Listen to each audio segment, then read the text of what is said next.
नमस्कार विद्यार्थियों। आज का वीडियो हमारा छायावाद के 3 प्रमुख स्तंभों में से एक सूर्यकांत त्रिपाठी निराला जी पर है।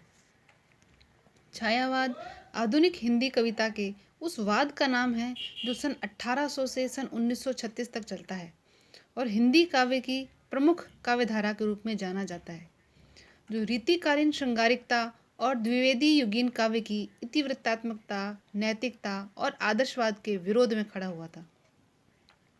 छायावाद के कवियों पर अंग्रेजी और बंगला की स्वच्छंदतावादी काव्य के प्रभाव के साथ साथ सांस्कृतिक चेतना भी इसकी पृष्ठभूमि में काम कर रही थी, जहाँ पर व्यक्तिकता, नवीन सौंदर्य बोध, कल्पना, जिज्ञासा, वेदना, रहस्यात्मकता के साथ साथ राष्ट्रीयता का भाव जो है इस कविता की प्रमुख विशेषता के रूप में उभर करके आया। जहाँ छंद के क्षेत्र में मुक्त छंद, अलंकार के क्षेत्र में मानवीकरण और विशेषण विपर्य अलंकारों का प्रयोग तथा भाषा के विशेषताओं के रूप में चित्रात्मकता, लाक्षणिकता, संगीतात्मकता, कोमल कांत पदावली आदि ये सभी विशेषताएं इस काव्य में आपको देखने को मिलेगी। बात करते हैं सबसे पहले इसके समय की ओर। वैसे तो अलग अलग विद्वानों में इसके संबंध में मतभेद चलता है, परंतु यदि हम नगेंद्र जी की बात करें तो सन 1800 से लेकर के 1938 तक वे इस समय अवधि को मानते हैं। परंतु यदि सर्वमान्य तथ्यों की हम बात करें तो सन 1918 से लेकर के 1936 तक ही इस युग का समय माना जाएगा, क्योंकि सन 1936 में प्रगतिशील लेखक संघ की स्थापना हो चुकी थी और वहीं से हम प्रगतिवाद का आरंभ मानते हैं। अब बात करते हैं उन खास प्रश्नों पर जो सर्वाधिक परीक्षाओं में पूछे जाते हैं। सबसे पहला वृहत्त्रयी। बार बार पूछा गया है कि छायावाद की वृहत्त्रयी में किन किन कवियों को शामिल किया जाए। तो सबसे पहले हम नाम लेते हैं यहाँ प्रसाद जी का। प्रसाद जी से मेरा तात्पर्य है जयशंकर प्रसाद, जिनका जन्म सन 1889 से सन 1937 ईस्वी तक उनका कार्यकाल रहा। जन्म 1890 का है और सन 1935 में उनकी कामायनी नामक कालजयी कृति प्रकाशित हुई थी और सन 1937 में उनकी मृत्यु हो जाती है। दूसरा नाम लेते हैं पंत। पंत से मतलब है मेरा सुमित्रा नंदन पंत, जिन्हें प्रकृति का सुकुमार कवि भी कहा जाता है, जिनका जन्म अल्मोड़ा में सन 1900 ईस्वी में और मृत्यु उनकी सन 1977 में होती है। और तीसरा नाम हमारे निराला जी का है, जिनका जन्म विवादित रहा है जन्मवर्ष, फिर भी आपको पता होना चाहिए कि सन 1896 में इनका जन्म होता है और सन 1961 में इनकी मृत्यु होती है। तो ये जन्म के संबंध में कई बार प्रश्न पूछे गए हैं, तो आपको इनकी जानकारी होनी चाहिए। इसके अलावा एक और प्रश्न बनता है लघुत्रयी पर। जो छायावाद की लघुत्रयी मानी जाती है, उन 3 रचनाकारों के नाम हैं। प्रथम स्थान पर आती है हमारी महादेवी वर्मा जी, जिनका जन्म 1907 फर्रुखाबाद में हुआ। हालांकि इन लघुत्रयी के जन्म वर्षों के बारे में कभी भी कोई प्रश्न नहीं आया है, फिर भी लघुत्रयी के नाम आपको जरूर पता होने चाहिए। तीनों वर्मा बंधु हैं। पहला है महादेवी वर्मा, दूसरे हैं राम कुमार वर्मा जो प्रथम एकांकीकार के रूप में जाने जाते हैं, और तीसरे हैं हमारे भगवती चरण वर्मा। तो लघुत्रयी और बृहत्त्रयी बहुत बार पूछी गई है, तो इनके नाम आपको याद होने चाहिए। हम हमारे आ रहे हैं मुख्य बिंदु पर। निराला जी के काव्य की चर्चा करना हमारा अभिप्राय था इस वीडियो के अंदर, तो उसकी चर्चा करते हैं। ये जो आज का वीडियो है, ये तीनों ही स्नातक स्तर के तीनों ही वर्षों के लिए महत्वपूर्ण है, क्योंकि कहीं निराला जी का काव्यांश हमारे पाठ्यक्रम में है और कहीं निराला जी का खुद का व्यक्तित्व हमारे पाठ्यक्रम में है। तो दोनों ही बातें आपको आनी चाहिए। और जो भी छायावाद के विषय में यदि पढ़ना है और निराला जी, प्रसाद जी और पंत के बारे में नहीं जानते, तो मेरे ख्याल से आपका ज्ञान अधूरा होगा। तो हम निराला जी के बारे में शुरू करते हैं। अनामिका से लेकर सांध्यकांकली तक के रचनात्मक उनके यात्रा पड़ाव में निराला जी छायावाद, रहस्यवाद, प्रगतिवाद, प्रयोगवाद, इन सभी धाराओं की ओर उन्मुख रहे और उनकी परिमल के अंदर जो कविताएं एकत्रित है वे समस्त छायावादी है। और बहुत सी ऐसी कविताएं हैं जैसे तुम और मैं, कौन तम के पार, ये सभी रहस्यवादी वर्ग की हैं। और कुछ कविताएं ऐसी है जो प्रगतिवाद के स्वर को लेकर के प्रसिद्ध हुई, जैसे भिक्षुक है, भारत की विधवा है। और इसके साथ ही प्रमुख कविताएं जैसे कुक्कुरमुत्ता, और ये काव्य संग्रह भी है और ये कविता का नाम भी है, और नए पत्ते, ये सभी प्रगतिवादी रचनाओं के उदाहरण हैं। इसके साथ साथ अधिकांश कविताएं इनकी जो है वो प्रयोगवादी है और इन्हें ही ओज, औदात्य और विद्रोह के कवि भी कहा जाता है। अब विद्रोह के कवि क्यों कहा जाता है, उसी बारे में हम चर्चा करेंगे। इनके समस्त काव्य में एक अलग तरह की निराली क्रांति की भावना के दर्शन होते हैं। और वो क्रांति किस किस तरह की, सब कुछ उलट पुलट कर देने का भाव रखने वाले निराला के काव्य में क्रांति के स्वर हमें मुखरित होते हुए दिखाई देते हैं। किस प्रकार, उसी बात की चर्चा हम आज करने वाले हैं। इनके काव्य में अद्भुत तरह की क्रांति थी और जहाँ सांस्कृतिक सामाजिक दृष्टि का भाव निहित था, जो एक और रूढ़ियों, अंध परंपराओं, समाज में व्याप्त शोषणों, अत्याचारों आदि सभी का नाश चाहता है, तथा दूसरी ओर साम्यवाद की स्थापना भी चाहता है। तो निराला की क्रांति की चेतना की अद्भुत मिसाल है इनकी मुख्य लंबी कविता जो इन्होंने अपने पुत्री के जीवन पर लिखी थी। पुत्री की मृत्यु जब हुई तब उन्होंने उसके बारे में एक लंबी कविता लिखी जिसका नाम था सरोज स्मृति, और उसी शीर्षक से ये छपी और बहुत चर्चा में रही। जहाँ इन्होंने अपनी पुत्री सरोज का ब्याह जिस ढंग से किया, उसमें अनेक रूढ़ी और विधान सभी टूट गए। जहाँ इन्होंने लिखा, हो गया ब्याह न कोई आत्मीजन, न कोई आमंत्रण, माँ की कोई शिक्षा मैंने दी, पुष्प सेज तेरी स्वयं रची। इस प्रकार की पंक्तियाँ इन्होंने लिखी कि जिस परंपराओं का प्रचलन उस समय समाज में था, उन सभी परंपराओं का खंडन करते हुए इन्होंने जो है अपनी पुत्री का विवाह रचा। भाग्य की रेखाओं को बदलने का तो अद्भुत साहस था ही। पत्नी मनोहरा देवी की मृत्यु के बाद उस अजय योद्धा ने पुनर्विवाह न कर अपनी कुंडली में लिखे 2 विवाह की बात को बदल डाला, और इनकी क्रांतिदर्शिता पुत्री सरोज के सौंदर्य का वर्णन भी इन्होंने उसी प्रकार से प्रकट किया। दूसरी कविता इनकी बादल राग की पंक्तियाँ जो यहाँ पर उद्धृत है, उसमें भी इन्होंने प्रकट किया है कि वे समाज में क्रांति लाना चाहते हैं और सारे शोषण और रूढ़ियों का नाश करना चाहते हैं। जहाँ वे श्यामा यानी कृष्ण भगवान का आह्वान करते हुए कहते हैं कि काल देखना मुंडमालाओं के, बन मन अभिरामा, एक बार बस और तू नाच श्यामा। इस प्रकार समाज की परंपराओं और अत्याचारों का खंडन करने का स्वर जो है इनका कबीर से काफ़ी मिलता जुलता है। दूसरी बात, यदि हम भाव पक्ष के अलावा कला पक्ष की करते हैं तो छंद मुक्ति जो है, इन्होंने छंद के मुक्ति की बात करी। इन्होंने कहा कि मुक्त छंद में जो रचनाएं हैं वो मनुष्यों की मुक्ति कर्म को बंधनों से छुटकारा पाना है, और छंदों की मुक्ति जो है छंदों को उनके शासन से अलग करना है। यानी वो कहते थे कि यदि कविता में किसी छंद का विधान करना है तो उस छंद को मुक्त होना होगा।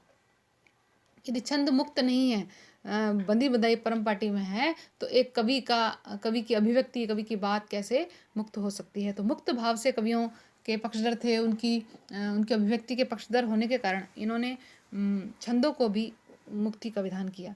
नूतन भाव, नूतन छंद, नूतन पदावली, नूतन प्रतीक, नूतन ही अप्रस्तुत योजना, सभी दृष्टियों से यहाँ पर ये क्रांतिकारी ठहरते हैं। और यदि उस युग की बात करें तो चाहे हजारी प्रसाद द्विवेदी जी हों, चाहे शुक्ल जी, चाहे प्रसाद जी, चाहे पंत जी, शायद ही कोई ऐसा साहित्यकार रहा हो जो निराला के वाग बाणों से बच सका हो। पंत ने पल्लव की भूमिका में निराला जी पर हल्की चोट की थी, जिसका उत्तर निराला जी ने पंत और पल्लव नामक एक व्यंग्यात्मक लेख में दिया जो अत्यंत विध्वंसात्मक था। निराला जी का कहना था कि शेर पर हमला करने का नतीजा तो उन्हें झेलना ही पड़ेगा। यानी निराला जी विचार से ही नहीं, आचरण से भी क्रांतिकारी थे। माधवी जी ने इनके बारे में लिखा था कि दूसरे की बद्धमूल धारणाओं पर आघात प्रकार उनकी खिजलाहट पे वे वैसे ही प्रसन्न होते थे जैसे होली के दिन कोई नटखट बालक जिसने किसी की 3 पैर कुर्सी के साथ, किसी की सर्वांगपूर्ण चारपाई, किसी की टूटी तिपाई के साथ, किसी की नई चौकी होलिका में स्वाहा कर डाली हो। इस तरह की खुशी जो है, इस तरह का लड़पन इनके व्यवहार में मिलता है। अब इसके आगे इनके प्रगतिवादी स्वर की ओर यदि हम चलते हैं तो शोषितों के प्रति सहानुभूति यत्र तत्र इनके काव्य में मिलती है। जहाँ पर इन्होंने भिक्षुक कविता में लिखा है कि वह आता 2 टूक कलेजे के करता, पछताता पथ पर आता, पेट पीठ दोनों मिलकर है एक, चल रहा लकुटिया टेक। इस प्रकार एक भिक्षुक यानी एक भिखारी का और इसी वर्णन किया। और इसके साथ ही एक वह तोड़ती पत्थर कविता आपने सुनी भी होगी, बहुत ज़्यादा प्रसिद्ध रही इतिहास में, कि मैंने इलाहाबाद के पथ पर देखा वह तोड़ती पत्थर। इस प्रकार कविता इन्होंने प्रगतिवादी स्वर से भरी हुई लबरेज कविता जो इनकी है वो देखने को मिलती है। आगे अगर नारी चित्रण की हम बात करें तो जहाँ प्रगतिवादी चेतना दृष्टि आएगी वहाँ पर इनकी भारत की विधवा शीर्षक वाली जो कविता है वो बेजोड़ है, जिसमें निराला का ध्यान उस विधवा की ओर गया है जिसका सारा सुख समाज ने छीन कर उसे अनाथ, असहाय और तिरस्कृता बना दिया है। तो वह और उसको इन्होंने इष्ट देव के मंदिर की पूजा सी, दीप शिखा सी, शांत भाव में लीन, क्रूर काल तांडव की स्मृति रेखा सी कह डाला। यही है दलित भारत की विधवा, मतलब दीन दलित भारत की ही विधवा का वर्णन इन्होंने किया है। आगे हम देखते हैं साम्यवादी स्वर इनके काव्य में मिलता है, जहाँ पर इन्होंने समाज के सारे अनर्थों का मूल अर्थव्यवस्था की विषमता और इस विषमताओं को समाप्त करने का एकमात्र हल जो है वो साम्यवाद बताया। जहाँ पे इन्होंने कुकुरमुत्ता कविता में कहा है कि अबे सुन बे गुलाब, भूल मत घर पाई खुशबू रंगो आप, खून चूसा खाद का तूने अशिष्ट, ढाल पर इतरा रहा कैपिटलिस्ट। पूंजीपतियों के विरुद्ध अपनी खींच को इन्होंने इस प्रतीक योजना के माध्यम से व्यंग्यपूर्ण शैली में जब लिखा तो वो कविता इतना साहित्य के क्षेत्र में इतनी प्रसिद्ध हो गई और बड़ी बहुत सारे आलोचकों ने इसको कोट कर करके और इसको लेकर के इसकी आलोचनाएं करी और इसके बारे में लिखा। तो यानी जो इनका जो विप्लव राग वाला जो उद्बोधन स्वर है वह समाज में शूद्रों के शोषण और अधःपतन का चित्र जो इनकी अनेक कविताओं में देखने को मिलता है उस सभी का वर्णन इन्होंने किया है। अब एक दृष्टि हम इनके कृतित्व की ओर भी डालते हैं। वैसे तो इनकी प्रथम कविता जूही की कली थी जो 1916 में प्रकाशित हुई थी, और इनकी अंतिम कविता जो है पत्रोत्कंठित जीवन का विष बुझा हुआ है। इस प्रकार से दो कविताएं इनकी जो बहुत बार परीक्षा में पूछी जाती है, इनकी प्रथम कौन सी है और अंतिम कौन सी है, तो दोनों के ही नाम आपको पता होने चाहिए। प्रथम है जूही की कली, और इसी की वजह से कुछ कवि जो है कुछ आलोचक जो हैं वो इस हमारे छायावाद का आरंभ 1916 से मानते हैं, परंतु सामान्य वर्ग को अगर देखें तो सामान्यतः सभी आलोचक 1918 से लेकर 1936 तक इस युग का अब इस युग की अवधि मानते हैं, क्योंकि निराला जी की जूही की कली जो है वो सरस्वती पत्रिका में छप नहीं पाई थी और उस पर अश्लीलता का आरोप लगा दिया गया था। बाद में यह छपती है तो हम प्रथम जो छपी कविता है वहीं से इसका आरंभ मान सकते हैं। और इनका प्रथम काव्य संग्रह अनामिका माना जाता है, जिसके अंदर ही राम की शक्ति पूजा जैसी प्रसिद्ध कविता, लंबी कविता के बारे में पूछा जाता है, वो अनामिका में ही छपा था। और अंतिम काव्य संग्रह जो है इनका संध्याकांकली। वैसे यहाँ पे सभी प्रमुख काव्य संग्रहों का नाम बताना मेरा उद्देश्य है। अनामिका, परिमल, गीतिका। अनामिका जो है सन 1922 में छपी है, परिमल सन 1930 में छपी है, गीतिका 1936 में छपी है। अनामिका का द्वितीय संस्करण भी छपा था उसके बाद, जो कि 1938 में छपा था। उसके बाद तुलसीदास नाम की कविता छपी थी इनकी, जिसके बारे में कहा गया था क्योंकि इसका रचना काल 1934 था तो सुधा के 5 अंकों में 1935 में प्रकाशित हुई और पुस्तकाकार रूप में ये 1939 में आई। तो इसकी भूमिका डॉक्टर राम विलास शर्मा जी ने लिखी थी। इसके बारे में सुधा पत्रिका के संपादक दुलारे भार्गव ने कहा था कि तुलसीदास के छपने के बाद सुधा की ग्राहक संख्या दुर्बोधता के कारण घट गई। यानी इतना जटिल लिखा था इसको कि इतना दुर्बोध हो गई कविता कि इसके पाठक संख्या में, सुधा पत्रिका जो थी उसकी पाठक संख्या में कमी आ गई थी। और जूही की कली जिसे कि सरस्वती पत्रिका में छपना जिसका मना कर दिया गया था, तो उसको बाद में मतवाला पत्रिका के 18वें अंक में छपाया, जैसे लेखक का पूरा नाम सूर्यकांत त्रिपाठी निराला छापा और फुटनोट में नीचे लिखा कि कविता अनामिका संग्रह से उद्धृत है। और इस अनामिका में ही छपी थी हमारी सरोस्मृति, जैसे कि हिंदी की सर्वश्रेष्ठ शोक गीत माना जाता है। और इसके अलावा राम की शक्ति पूजा महाकाव्यात्मक कविता जी राम के जीवन पे आधुनिक काल में बहुत कम रचनाएं लिखी गई जिसमें राम की शक्ति पूजा प्रमुख है। वैसे हम इसकी शुरुआत जो है वाल्मीकि की रामायण से मानते हैं राम काव्य की, लेकिन अगर भक्ति काल की बात करें तुलसीदास जी, अग्रदास, ध्रुवदास या रामचरण दास जी, इनके बाद बहुत कम जो है राम काव्य लिखा गया। और आधुनिक काल में हम गुप्त जी के साकेत कृति को देखते हैं और उसके बाद सीधा हम राम की शक्ति पूजा की बात कर सकते हैं। वैसे तो बीच में बहुत से ग्रंथ लिखे गए, लेकिन हम उन्हीं ग्रंथों की, उन्हीं कविताओं की बात ज़्यादा कर पाएंगे जो कि हिंदी साहित्य के इतिहास में अमर हो गई। ये जो राम की शक्ति पूजा है इसका उपजीव्य यानी किस ग्रंथ के आधार पर लिखी गई, तो इसका उपजीव्य बंगला भाषा में लिखी गई थी एक कृतिवासी रामायण, उसके आधार पर इन्होंने इस कविता की रचना की है। और कुकुरमुत्ता और नए पत्ते जिनके बारे में हम पहले भी बात कर चुके हैं कि ये दोनों ही कविताएं प्रगतिवादी स्वर के साथ थी। जो कुकुरमुत्ता थी वो 1941 में हंस के में छापी गई थी, क्योंकि हंस एक प्रगतिवादी चेतना से भरी हुई पत्रिका थी। तो इन पत्रिकाओं के नाम भी आपको याद होने चाहिए साथ साथ। कुकुरमुत्ता के अलावा 7 और भी कविताएं थी जो इसमें छपी। गर्म पकौड़ी बहुत प्रसिद्ध हुई थी, तो ये गर्म पकौड़ी, मास्को डायलॉग्स और शिला आदि ऐसी, स्फटिक शिला ऐसी कविताएं पूछी जाती है कई बार परीक्षाओं में, तो उनके नाम भी आपके सुने हुए होने चाहिए। आगे बात करते हैं कहानी की, जिसमें लिली और सखी, जो कि बाद में चतुरी चमार नाम से प्रसिद्ध हुई और बाद में छपी भी चतुरी चमार के नाम से 1945 में। लिली सन 1933 की रचना है और अगली है सकुल की बीवी सन 1941 की रचना है, तो ये नाम भी आपको सुने हुए होने चाहिए, देवी और सखी। अगला है उपन्यास अप्सरा, अलका, निरुपमा, प्रभावती और चोटी की पकड़। ये इनके कुछ उपन्यास हैं जो बहुत प्रसिद्ध हुए। कुछ अपूर्ण उपन्यास भी है, जैसे काले कारनामे और इंदुलेखा जैसे। तो कभी कभी परीक्षा में अपूर्ण उपन्यास भी पूछे जाते हैं, तो उनके नाम भी आपके सुने हुए होने चाहिए। वैसे खास अप्सरा, अलका, प्रभावती और निरुपमा, ये 4 उपन्यास जो कि अप्सरा 1931, अलका 1933, प्रभावती 1936 और निरुपमा भी 1936 में ही छपता है। आप देखिए कि अधिकतर छायावादी रचनाओं का अवसान 1935 के आसपास हो जाता है। क्यों? क्योंकि 1936 से तो आपका प्रगतिवाद का उदय दिखाई दे रहा है। अब आगे चलते हैं इनकी कथात्मक रेखा चित्र की ओर, यानी कुछ इन्होंने रेखा चित्र भी खींचे, जैसे कुल्ली भाट और बिल्लेसुर बकरीहा नाम से, जो 1939 और 1914 में 2 छपे थे। इनका नाम भी आपको सुना होना चाहिए। बिल्लेसुर बकरीहा बहुत पुराना था, लेकिन प्रकाशित छायावाद में हुआ, तो उसी हिसाब से हम इसको लेते हैं। अगला इनके निबंध संग्रह हैं, जो प्रबंध पद्म 1934, प्रबंध प्रतिमा 1940, चाबुक चयन 1951 और 1957 में छपे। अब आगे आते हैं इनकी समीक्षाओं की ओर।